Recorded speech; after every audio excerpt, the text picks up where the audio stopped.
An entrance to me is a starting point, the beginning of something, a beginning of an adventure, an arrival. It's also a moment of pause before you enter the home that you arrived at, or when you return to your own home.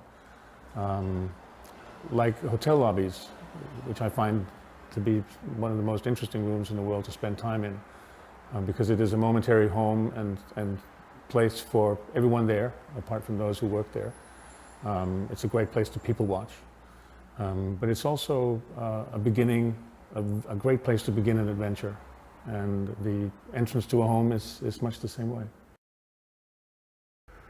Obviously, this house is also about expressing myself, showing my perception of the world and sharing my experience.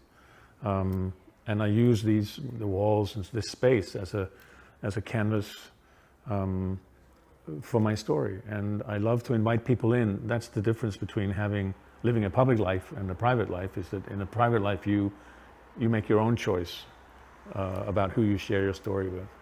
And I would love for this place to be filled with my friends every day of the week. I was always a great admirer of Bob Dylan, and over the years through connections I've had a couple of opportunities to meet him, and I always opted out, chickened out, you might say, mostly because I've met other famous people in my life, and very often you walk away somewhat disappointed, or they didn't match the image in your mind or whatever. But anyway, so over the years I've had these opportunities, and I said no.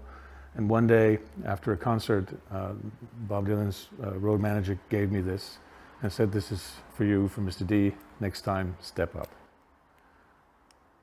I think the greatest compliment I ever had for this place, I'm not looking for compliments, but was a child. There was some guests here, and there was a small child, and everybody had ended up in the kitchen. And I wanted everybody to go into the rest of the apartment. And so at one point I simply said, "All right, everybody leave, let's go in next door." And this little girl turned and said to her mom, "But Mom, we don't have a ticket."